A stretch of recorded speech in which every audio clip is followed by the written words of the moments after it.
Assalomu alaykum va rahmatullohi va barakatuhu. Hurmatli aziz mo'min musulmon birodarlar, sizlarga Abdurashid degan giyohvand yigitning chekkan hasrati, o'tgan shirin xotiralari to'g'risida aytayotganlarini qissamizni davomida inshaalloh o'qib beramiz.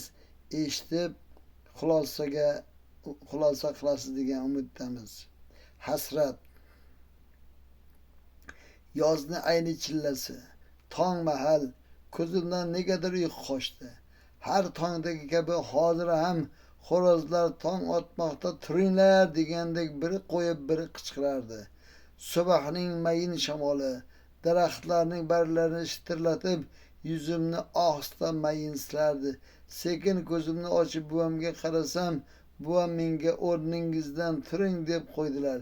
Sakrab o'rnimdan turib yuz qo'limni yuvdim. Oyim hovli va ko'chaga suv sepib supurishni boshladilar. Men esa ko'rpa to'shaklarni yig'ib uyga olib kirdim. Hafsala bilan taxmonga taxlab chiqdim. Karavotga xontaxtani qo'yib atrofiga ko'rpachalarni soldim. Xontaxta ustiga dasturxon yozib piyolalarni to'ntarib qo'ydim. Buvam erta nonush qilishga odatlangani bois oyim oshxonaga kirib choy qo'ydilar. Oradan bir soatcha o'tib buvam masjiddan qaytdilar. Odatlari bo'yicha qo'llarida 4 ta issiq non, bir kosa qaymoq. Salom berib narsalarni qo'llaridan oldim. Darhol oftoba va dastcho'yni olib qo'llariga suv qo'ydim. Bilagimdagi sochiqni tutdim. Oyim qaynoqqina choy damlab kelib buvamning oldilariga qo'ydilar. Buvam ilohim baraka topinglar deb duo qildilar. So'ng non sirni bir tishlab og'izlariga soldilar.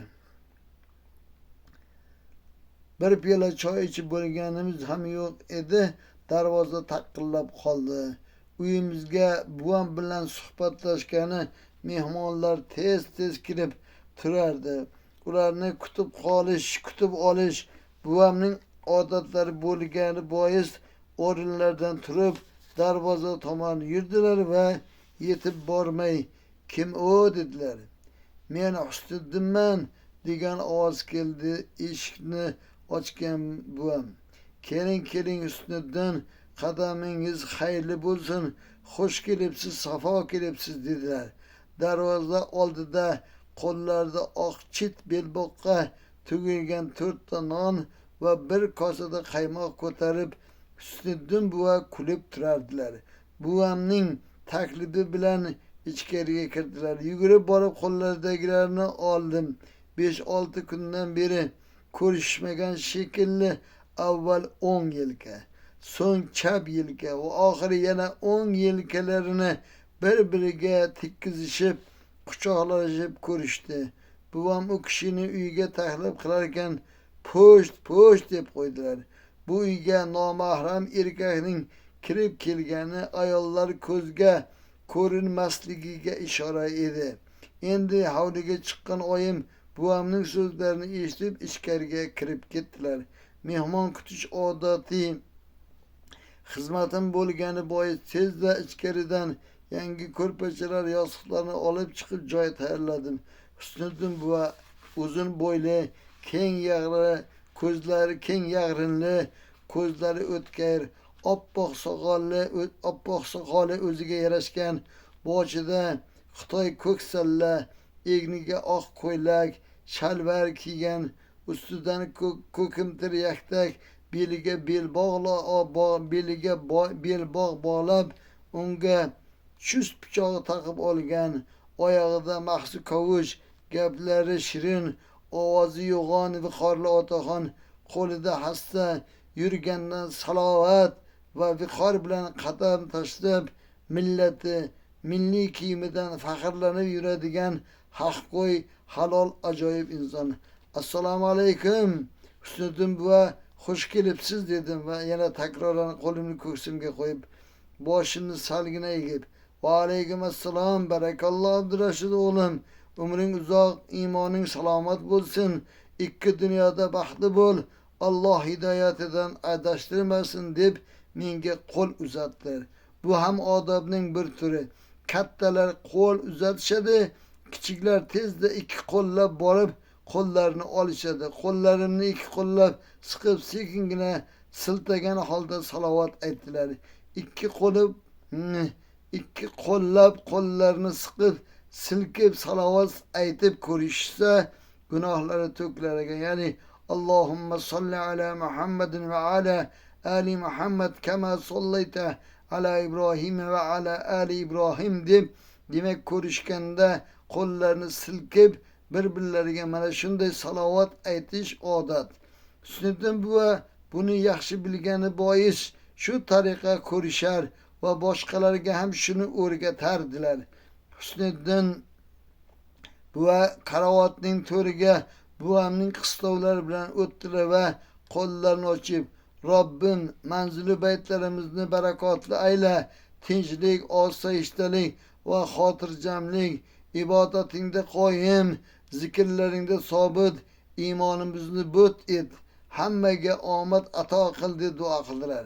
Men uyga kirib dasturxonga Husniddin bu olib kelgan 4 ta nondan 2 tasini va qaymoqli kosani qand qurs kabi shirinliklarni 4 burchak laliga solib dasturxonga qo'ydim.